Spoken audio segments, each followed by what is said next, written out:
Mateus 14. Por aquele tempo, ouviu o tetrarca Herodes a fama de Jesus e disse aos que o serviam: Este é João Batista. Ele ressuscitou dos mortos e por isso nele operam forças miraculosas. Porque Herodes, havendo prendido e atado a João, o metera no cárcere, por causa de Herodias, mulher de Filipe, seu irmão. Pois João lhe dizia: Não te é lícito possuí-la. E, querendo matá-lo, temia o povo, porque o tinham como profeta. Ora, tendo chegado o dia natalício de Herodes, dançou a filha de Herodias diante de todos e agradou a Herodes. Pelo que prometeu, com juramento, dar-lhe o que pedisse. Então ela, instigada por sua mãe, disse: Dá-me aqui num prato a cabeça de João Batista.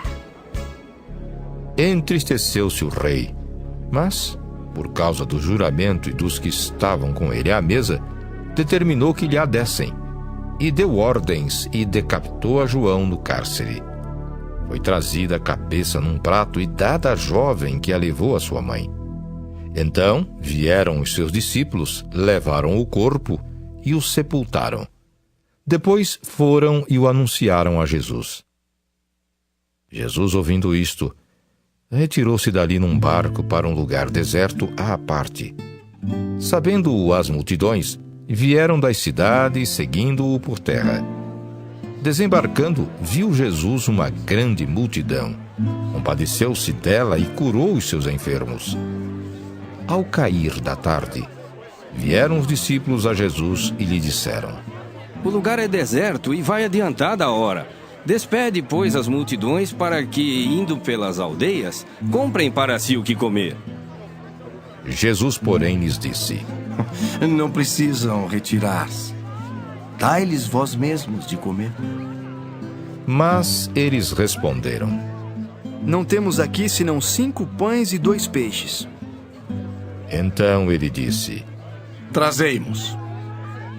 E tendo mandado que a multidão se assentasse sobre a relva, tomando os 5 pães e os 2 peixes, erguendo os olhos ao céu, os abençoou.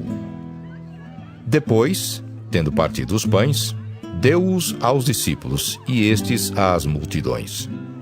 Todos comeram e se fartaram, e dos pedaços que sobejaram, recolheram ainda 12 cestos cheios. E os que comeram foram cerca de 5.000 homens, além de mulheres e crianças. Logo a seguir, compeliu Jesus os discípulos a embarcar e passar adiante dele para o outro lado, enquanto ele despedia as multidões. E despedidas as multidões, subiu ao monte a fim de orar sozinho. Em caindo a tarde, lá estava ele só. Entretanto, o barco já estava longe, a muitos estádios da terra, açoitado pelas ondas, porque o vento era contrário. Na 4ª vigília da noite, foi Jesus ter com eles andando por sobre o mar. E os discípulos, ao verem-no andando sobre as águas, ficaram aterrados e exclamaram: É um fantasma! E, tomados de medo, gritaram. Mas Jesus imediatamente lhes disse: Tende bom ânimo, sou eu. Não temais.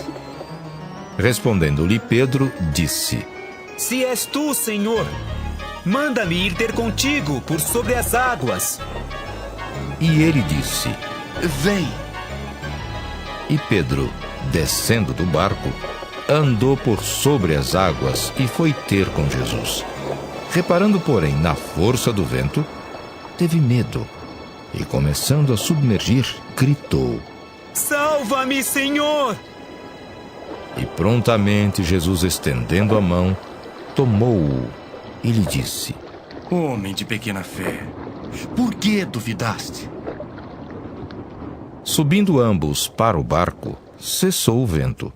E os que estavam no barco o adoraram, dizendo: Verdadeiramente és filho de Deus! Então, estando já no outro lado, chegaram à terra em Genezaré. Reconhecendo-o os homens daquela terra, mandaram avisar a toda a circunvizinhança e trouxeram-lhe todos os enfermos. E lhe rogavam que ao menos pudessem tocar na orla da sua veste. E todos os que tocaram ficaram sãos.